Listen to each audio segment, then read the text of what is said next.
n plus l equal to 1, এখানে 2s n plus l equal to 2, এটা পুরাটা n plus 3 equal to 3, n plus 4 equal to 4। আমরা কিভাবে মান জানি দেখো, এই 5p for 5 n equal to 5, for p l equal to 1, তাহলে 5 প্লাস 1 ইকুয়াল টু 6। বুঝতে পেরেছো? জি স্যার। এভাবে সবগুলো যাবে এবং ইলেকট্রন এভাবে ফ্লিং হবে।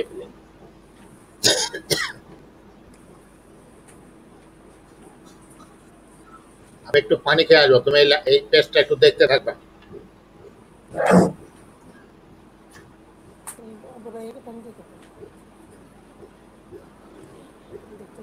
স্যার ওই পেজ নাই হয়ে গেছে। জি স্যার।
দেখেছো?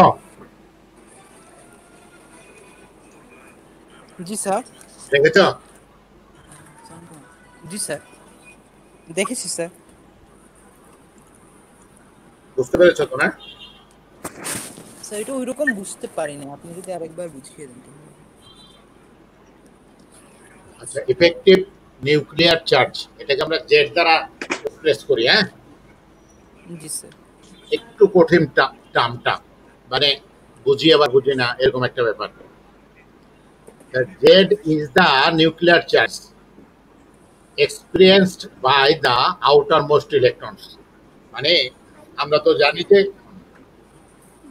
নিউক্লিয়াসে নিউক্লিয়ার চার্জ থাকে, মানে প্রোটন থাকে, পজিটিভলি চার্জ থাকে, তারা তো ইলেকট্রনকে আকর্ষণ করে। ওই যে কার্যকর বলে আকর্ষণ করে সেটাই হলো তোমার effective nuclear charge. Effective nuclear charge মানে আউটার মোস্ট সেলের ইলেকট্রনের উপরে যে কার্যকর আকর্ষণ বল থাকে সেটাই হলো ইফেক্টিভ নিউক্লিয়ার চার্জ। বুঝতে পেরেছ? জি স্যার।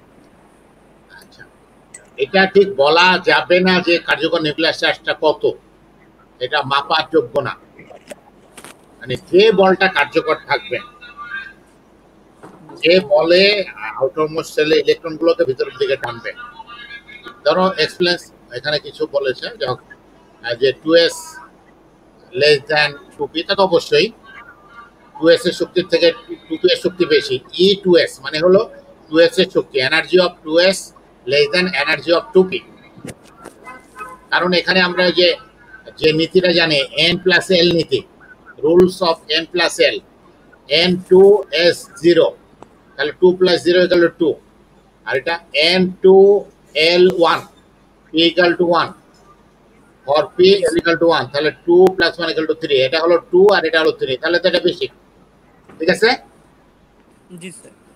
জেড যেটাকে আমরা বলছি ইফেক্টিভ নিউক্লিয়ার চার্জ, এটা আসলে effective nuclear charge increases across a period owing to incomplete shielding by inner electrons. ঠিক আছে, যদি মানে কি হবে, জেড যেটাকে বলছি ইফেক্টিভ নিউক্লিয়ার চার্জ ইনক্রিজ করবে অ্যাক্রস এ পিরিয়ড, যে কোনো পিরিয়ডে তুমি যদি বাম থেকে ডানে যাও, ঠিক আছে, ওয়িং টু ইনকমপ্লিট শেল্ডিং, যখন ভিতর এই ইনকমপ্লিট শেল্ডিংটা থাকবে, হ্যাঁ, বাই ইনার ইলেকট্রন ভিতরের ইলেকট্রন, ভিতরের ইলেকট্রন শেল্ডিং মানে বাধাপ্রাপ্ত কম হবে, ইনকমপ্লিট শেল্ডিং হবে, মানে তুমি যে বাইরের ইলেকট্রন গুলোকে যে আকর্ষণ করবে, ভিতরের ইলেকট্রন গুলো আবার বাধা হয়ে দাঁড়াবে। ভিতরে ইলেকট্রন যত কম থাকবে তত এই বাধাটা কম হবে। জি স্যার। তাহলে estimate effective nuclear charge by Z minus no inner electrons, তাই না? Number of inner no inner electrons থাকবে, নাম্বার অফ ইনার ইলেকট্রনস। তাহলে এই জেড কখন বেশি হবে? যত নাম্বার অফ ইনার ইলেকট্রন যত কম থাকবে তত নিউক্লিয়ার চার্জ বেশি হবে। নাম্বার অফ ইনার ইলেকট্রন যত বাড়তে থাকবে তত বাইরের ইলেকট্রনকে আকর্ষণ কমে যাবে। যেমন ধরো একটা আমরা যদি ধরি একটা অ্যাটমে ইনার ইলেকট্রন আছে মনে করো 20টা, আর একটাতে ইনার ইলেকট্রন আছে 40টা, তাহলে 40টা ইলেকট্রন বেশি বাধা দেবে, তাহলে তার ইফেক্টিভ নিউক্লিয়ার চার্জ কমে যাবে। বুঝতে পেরেছ? নাম্বার অফ ইনার ইলেকট্রন যত কম হবে এটা তত বেশি হবে। Charge felt by 2s electron in lithium. দেখো লিথিয়ামের ক্ষেত্রে আমরা একটু হিসাব করে দেখি। Charge felt by 2s electron in lithium. লিথিয়ামে 3টা ইলেকট্রন থাকে, লিথিয়ামে 3টা ইলেকট্রন থাকে না? জি স্যার। 1s2 2s1 3টা। তাহলে টোটাল ইলেকট্রন কত? 3। জি স্যার। ভিতরের ইলেকট্রন কত? 2। জি স্যার। মোবাইল কি তোমার রিং হচ্ছে? কার? দেখো তাহলে এই যে লিথিয়ামের জন্য ইফেক্টিভ নিউক্লিয়ার চার্জ কত? 1, কারণ লিথিয়ামের টোটাল ইলেকট্রন কত? 3। হ্যাঁ, আর ইনার ইলেকট্রন কত? নাম্বার অফ ইনার ইলেকট্রন কত? 2। বুঝতে পেরেছো কিনা? জি স্যার। তাহলে কত হলো? 1। বেরিলিয়ামের জন্য দেখো, বেরিলিয়ামের জন্য টোটাল ইলেকট্রন কত? 4, ইনার ইলেকট্রন কত? 2, তাহলে ইফেক্টিভ নিউক্লিয়ার চার্জ কত? 2। তাহলে লিথিয়ামের চাইতে বেরিলিয়ামের ইফেক্টিভ নিউক্লিয়ার চার্জ বেশি, আর এই কারণে তার আকারও কিন্তু ক্ষুদ্র হয়ে যাচ্ছে, তার ইলেকট্রন ত্যাগ করাও কঠিন হয়ে যাচ্ছে, তার তোমার আয়নাইজেশন পটেনশিয়াল ইনক্রিজ করতেছে, তার ইলেকট্রোনেগেটিভিটি ইনক্রিজ করতেছে, তার ইলেকট্রন অ্যাফিনিটি ইনক্রিজ করতেছে। Nuclear charge effective nuclear charge যত ইনক্রিজ করবে তখন এগুলো ইনক্রিজ করবে। ক্লিয়ার কিনা? জি স্যার। বোরনে দেখো, বোরনের টোটাল ইলেকট্রন কত? 5।